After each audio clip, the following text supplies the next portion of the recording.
We will rise against even though I don't know where we should begin even. We should begin even though we can't see.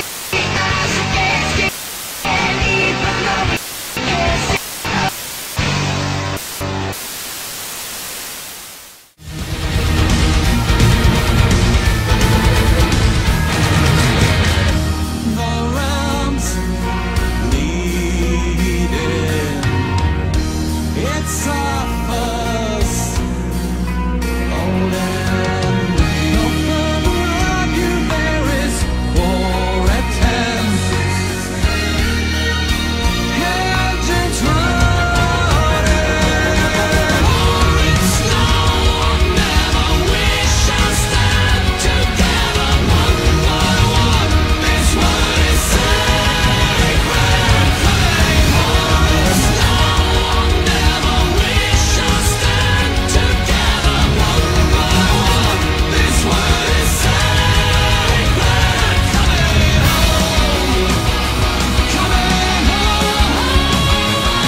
Huh, I remember this show. Memories. Wait, wasn't there a mention a few months back that there was going to be a new show? I've got to check this out! Let's see what new adventures await!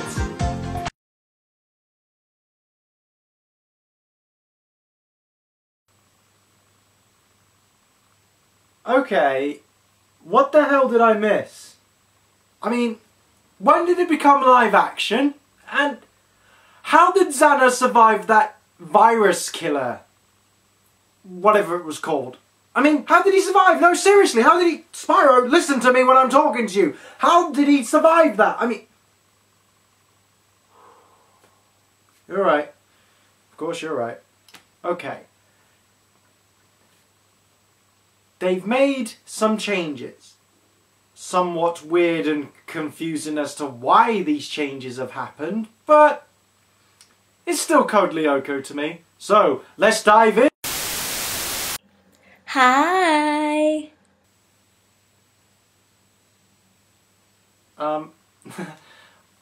Sorry. Who are you? I'm Kanna. I was going to review this series. Well, I was until I heard that someone else was about to, at any rate. Honestly, why the hell are you doing this? You've already done the original series. Talk about greedy. Well, I'm a big fan of the original series also, and logic would pinpoint, since I did a review of the original, that I would review this. Why are you reviewing it? I'm also a big fan, and besides, my channel is newer, and I thought I'd reach out to the international fans by reviewing this series. Well, sorry little lady, it looks like I'll be reviewing it instead. Ha! You're so mean! Kanna... Whalley, you're such a jerk!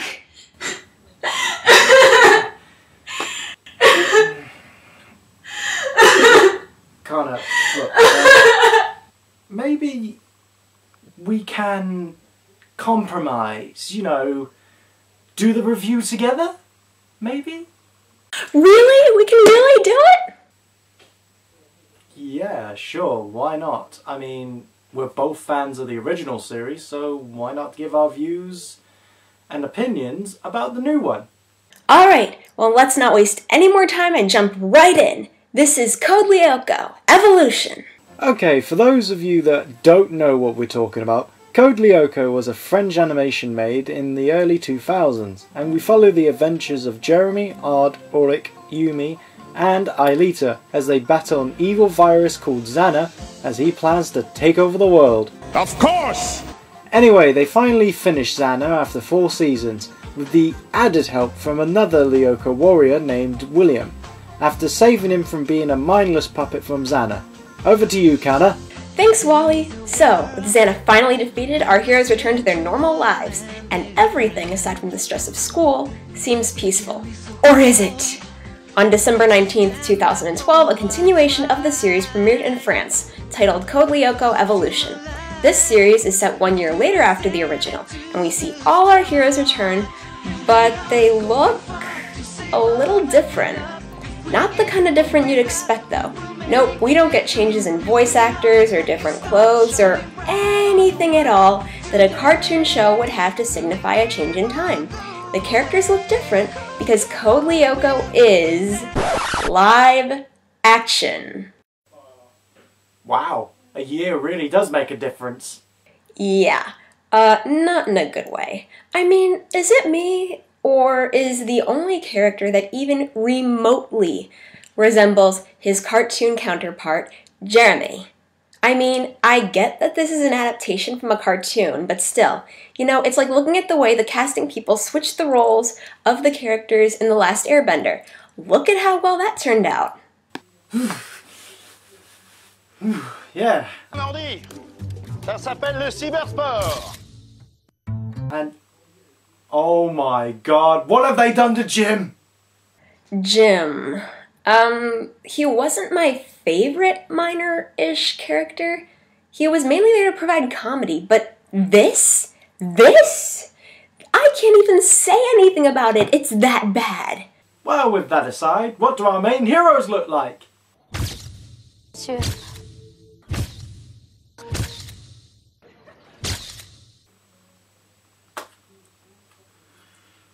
Oh dear. Where do we start with our lovable purple madman here? Well, for one thing, his bloody hair doesn't look blonde. And to top it off, why isn't it mega gelled up? Maybe the producers just didn't care? Maybe the actor had some kind of weird allergy? I mean, if it was a health problem or something, I'd understand. But given that there's no reason for it, we can't really pinpoint it at anything, and it's still annoying. Anyway, moving past the obvious hair issue, though, let's talk about Odd's roommate, Auric. Let's see. Compliqué que ça. Génial. T'en as d'autres des plans foireux comme ça? Close enough. He looks bored and like he really couldn't care less about anything, just like the original! Well, at least they got one thing right. Wish they could have gotten Yumi right. You know, I really liked her in the cartoon. Not because she was the only girl in the group until Aelita came into the picture, but because she was actually pretty cool and could kick some serious ass when she needed to. However, let me explain the problem that I have with the live-action version of Yumi. There's something that seems just a little bit off about her. I can't quite place it. I mean, maybe it's her acting? I don't know. Anyway, she just doesn't seem as badass as she used to be. In fact, she's usually the first one sent off of Lyoko instead of Auric or Odd. Why? Maybe she got rusty? 1 year. This girl practiced some martial art that I can't even pronounce the name of with Auric, as we can clearly see in the first episode, and they're both black belts. I don't think she got rusty. Yeah. Well, with that aside, what about our Princess Aelita then? I thought you'd never ask. In the cartoon, Aelita wasn't really able to do much of anything except run and deactivate towers on Lyoko. Wasn't until the later episodes when she got wings and could shoot energy spheres from her hands. In this version, I just don't like her. I mean, she wasn't my favorite character to begin with, but she just seems kind of forced. I mean, between her acting, the romance that the writers are trying to set up between her and Jeremy, and just things are general, she seems kind of boring. I don't know, what do you think, Whalley? Yeah, but from what I can see, doesn't she seem a little bitchy? I mean, I understand, with the new girl flirting with Jeremy and all, but she seems to want to do things her own way a lot, and doesn't seem to listen to the others a lot, like she did in the original series. I am not gonna argue with you there. Even when she was forced to accept the new girl as part of the group, it's almost as if she went out of her way to make the new girl's life a living Hell, in the original, Aelita was really nice. Sure, she had a couple of moments where she had some snappy comebacks, but that doesn't really qualify as bullying or anything. Here, it just... I don't get it. It doesn't make sense. This isn't looking good so far, isn't it? Not at all. Why don't we move on to some more positive things about the show? Like the new William. Oh, I really liked him. Oh, yes, and I can see why. What's that supposed to mean?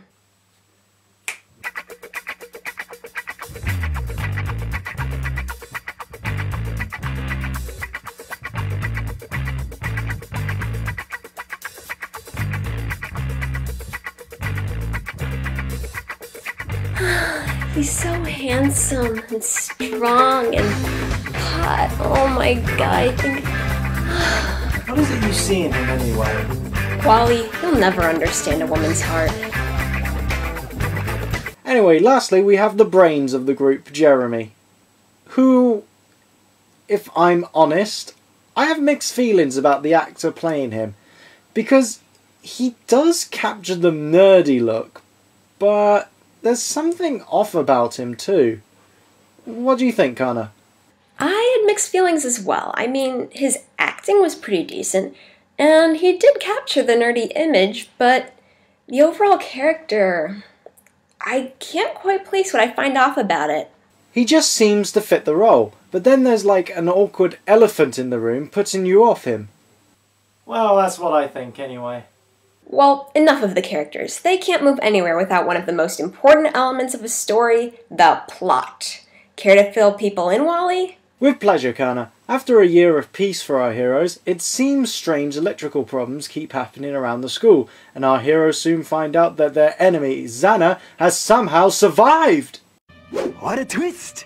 So it's once again up to them to defend the Earth from X.A.N.A once more. But along the way, the story deepens and we soon learn that Aelita's mother is still alive and working for a professor by the name of Professor Tyrone, who, let's be honest here folks, isn't really that much of a threat in my eyes. He looks a little ridiculous and he sort of looks like Willy Wonka's forgotten brother with that hairstyle of his. It's not even just that. I mean, when he talks, it's in a way that makes it hard to take seriously. I mean, it's a little over the top, you know? And also, is it just me, or is he a bit, well, dumb? I mean, the Lyoko warriors tried to warn him about X.A.N.A, and he turns right around and claims they're lying. How dumb can you be? I agree, and as far as idiotic villains go, he pretty much takes the cake. Okay, I understand why the creators wanted a new character to maybe pose as a threat to our heroes, but with him? Well, I ain't seen it. He is as far from the definition of the word threat as it could get. It's hard to take him seriously, and because of that, it just makes people ask, what threat? In truth, all I'm thinking of when I see him is get a better hairdresser. 2 hair issues. Odd and this guy. With Odd, it wasn't as big of a deal. He was still the same character, well, kind of, and managed to pull off his role in a way that made people take it seriously. With the Professor, well, you have to admit that it's harder to take him seriously. Over-the-top acting with that ridiculous hair. I have to wonder if whoever does Lady Gaga's outfits and hair somehow decided to do the hair for the Professor. Perhaps he took inspiration from the Mad Scientist Weekly magazine, and looks up the pages for the newest mad hairstyle. Then again, who am I to judge? Dr. Eggman and Whalley seem to have pulled it off. Hell, even Doc from Back to the Future had wild hair. Keep in mind that those movies and TV shows came before this show, and styles have changed. Anyway, we're here to talk about the show, not who does people's hair and how bad it is. Unless, of course, you want to talk about that, then by all means. Ne crains personne, pas même votre X.A.N.A soi-disant caché dans mon I'm good, thanks. Anyway, What is different about this season is not only do we have new characters in the show, but also we have a new plot for it. And it mainly centres around Aelita's mother, who, if I'm honest, was believed to be dead? Believed to be dead doesn't necessarily mean that she is dead. It could have just been the way things were left in the last season of the original. Come to think of it, they didn't really mention Aelita's mom in the original. We know she had a mom, but what happened to her? All they said was that she went missing. Yeah, I do remember that being mentioned, but then it was dropped. I mean, we hardly knew anything about her because we, well, mainly me, thought she wasn't anything special. I just thought she was a normal mother, and her husband was the scientist. But now... It does make things more confusing. What else is different? I'll tell you what, there's no more of that girl that nearly everyone hates, Sissy! Isn't that great? No live-action version of Sissy? Oh, the world is so much more beautiful. I can finally watch something without... Mon pied. Tu veux pas faire attention? Désolée, Sissi, j'avais oublié que tu chaussais du 47. Imbécile. Come on! Well, on the bright side, she only had cameo roles. Not to mention that her role was much smaller than it was in the original. It could be worse. You had to jinx it, didn't you? Je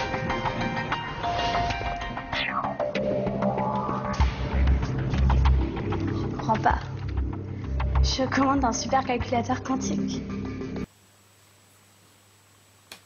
Happy now? Why would I be happy? I hated Laura almost as much. She was annoying and manipulative and just a horrible person. Correct, but for those who don't know who we're talking about, let's try and explain about her. This is, people, the new Lyoko warrior. Yes, I am not joking. This is a new member of the team, and boy does she suck at her job being one. Laura made her first appearance early on in the show. Now, I will admit that my first impression of her was that she was actually a decent person. A bit of a know-it-all, but still a decent person.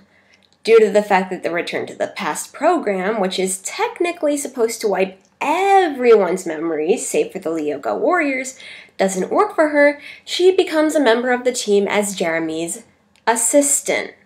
And boy does she suck at her job. She takes Nosy to a whole new level, and she just annoys the crap out of everyone. I can understand why Aelita hated Laura's guts so much, but at the same time, wow. Just wow.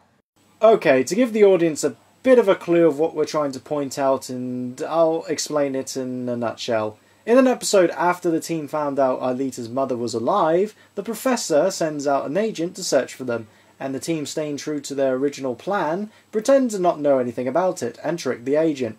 But then along comes Lara. Jeremy tells her to not tell the agent anything about the supercomputer or the lab, and she agrees to do this. But she does a 180 and not only tells him about the lab, but also shows him the location. Thankfully, the team did start the return trip to the past, and the agent didn't know any of the wiser. But I think the biggest betrayal of it all, Lara did it all for a promise to attend the best university college the country has to offer. Yes, she betrayed the team for a university pass. Well, I think I'll leave Kanna to sum up this little lady. Kanna? You know, it's not even just that.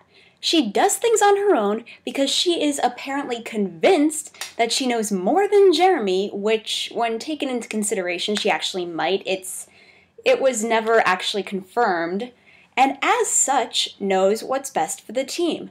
Despite her constant mishaps, the team first decides to include her on their various missions, but not give details.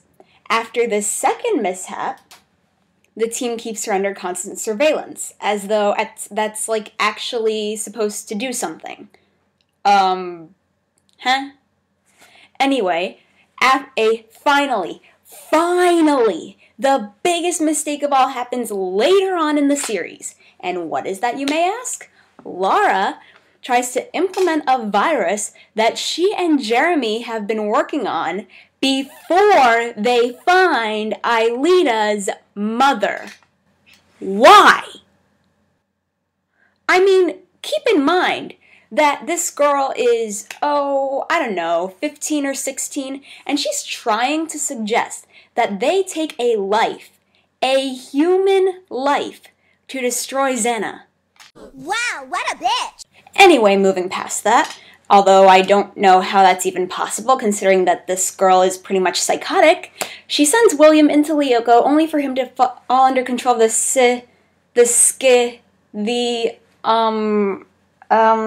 you know, that villain with the name that I just can't seem to get right. I'm just gonna call it the Squid because that's what I think of when I see it. A giant squid. Anyway, William falls under its control and Yumi walks in and pretty much loses it with Laura. Everyone on Lyoko fights, it's blah blah blah, and they all come back in one piece. And finally the team decided and agreed that Laura should be kicked out of the group with her memory erased.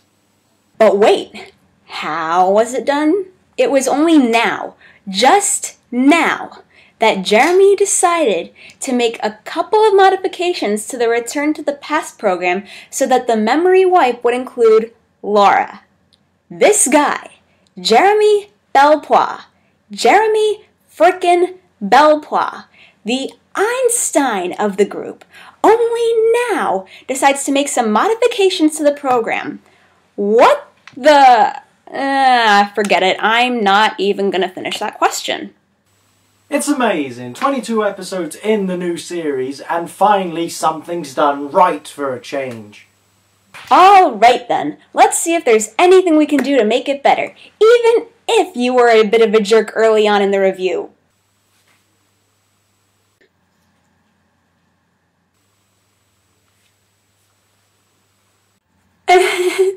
Yeah, did I really just say that? Did those words actually come out of my mouth? Anyway,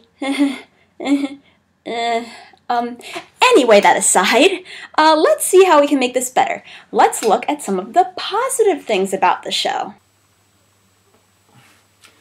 Well, with all our bitching about the show, there are a few redeeming factors about it. Like... fucking ninjas!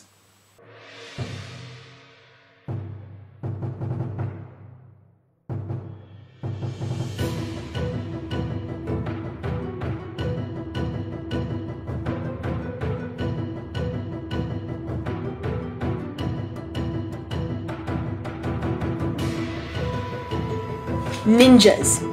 Ninjas. Holy ninjas! Not only that, but they're actually pretty awesome. I can honestly say that they are probably my favorite of X.A.N.A.'s creations. Kanna, those guys work for the professor? Who has X.A.N.A. in his computer. It technically counts. Yes, funny enough, the professor did something good for a change by creating these guys. But I can't help but wondering, Kanna, if X.A.N.A. is in his supercomputer, then X.A.N.A. could take control of them. So, whose side are they really on? Good question. That was never really explained. Aside from that, though, have you noticed something different about Odd? His jokes are different. He's actually able to do some real comedic stuff. It's not so funny that you actually lose yourself laughing, per se, but it's funny enough to notice a difference and actually like it. Yeah, I noticed that too. But I think that's due to because the show hasn't yet been dubbed into English, and those lines are his actual lines from the show. Yeah, about that part of it not being dubbed into English yet.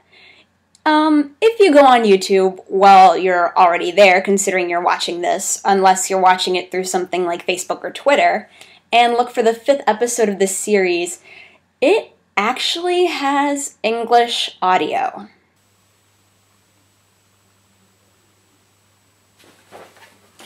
To YouTube!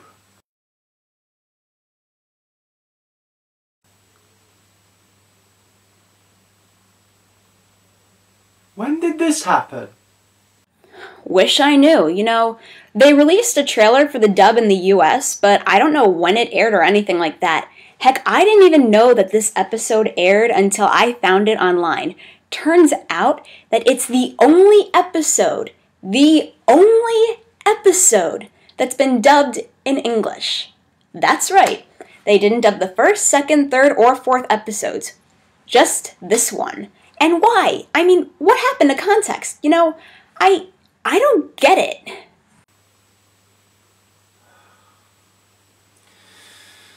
Oh, sometimes I wonder why I even care anymore.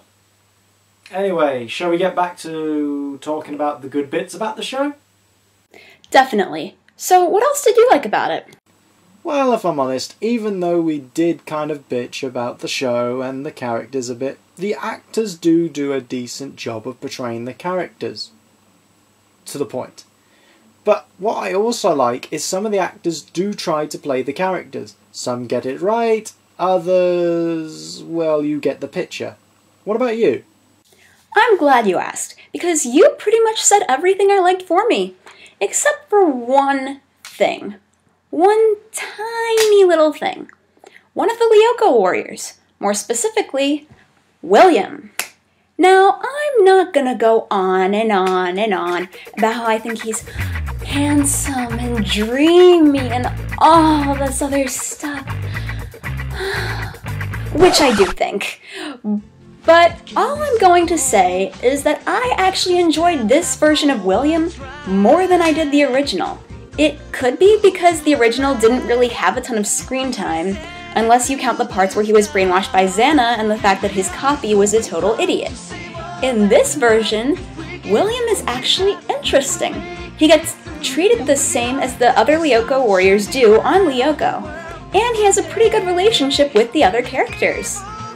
Good point. Also, I have to admit the stories aren't really that bad, because I will say the production crew tried their best to make us feel like this is Caddick Academy, and everything we're seeing is similar to the original series. I mean, sure, they added some bits which are bad, and some which were weird. But all in all, they tried the best to bring the characters that we all loved back, and make us, the audience, feel that we haven't left them at all. They're still the same lovable characters we knew, even if they do still look a bit weird in live action. You know, I will admit that it did take a lot of getting used to. I mean, it was easy to see who was who if you had seen the original, and if you hadn't, they still identified who was who. Seeing the original helps because then you understand who characters like Jim, X.A.N.A, and Franz Hopper are. Overall, I did think it was a pretty good show. It wasn't the best live spin-off / continuation, but it wasn't the worst. If you've seen the original and think that something like Evolution looks interesting, I would check it out. Whalley? But if you're new to it and confused, or you just don't think it's that interesting, then that's your choice, and far be it from us to make you change your mind. But if you are a fan, then give this series a try, but I'd recommend fans rewatch the original series before viewing this season. Trust me, it helps you to understand what's going on, and I promise you, you won't be disappointed. I would also recommend that fans re-watch the original, given that it aired a few years ago and people were bound to forget some things. Rewatching the original helps with overall characterization for Evolution, but if you remember enough about it to know about the characters, like X.A.N.A, Jim, and so on, then just watch it for the heck of it. You will not be disappointed by Evolution at all. And that's Code Lyoko Evolution, ladies and gentlemen. I hope you've enjoyed this little crossover, because, to be honest, so did I. I had a lot of fun too, and I really hope we can do this again sometime. Certainly. Oh, yeah, Kanna, I apologise for earlier. I was a bit of a jerk. But it was a pleasure working with you, and also it's brilliant to meet a fellow fan of the series. From where I come from in England, there's barely anyone around here that knows about the show's existence. From my perspective anyway, I only met a few people, but still, it's a pleasure to meet someone who's also a fan. It's alright. Great working with you too, though. You know, in the US, people have heard of Code Lyoko, but they either haven't seen it or they just don't like it. So I get where you're coming from. Cool. Well, until next time, guys, I'm Whalley. This is Kanna. And we'll see you guys soon. We're up to the test to turn this world around. Here we are, going far to save all that we love. If we give all we've got, we will make it through. Here we are, like a star shining bright on your world today. Make evil go. Here we are, going far to save all that we love. If we give all we've got, we will make it through. Here we are, like a star shining bright on your world today. Well, it was a pleasure working with you, Kanna. Same here. Let's do it again sometime, Whalley. I'm sure we will. See you soon.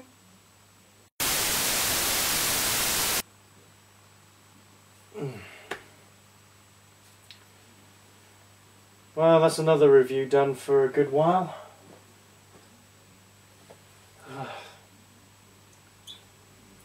I wonder what next. Maybe, a game to review? No, I remember what happened last time. Maybe another old series? Or even maybe...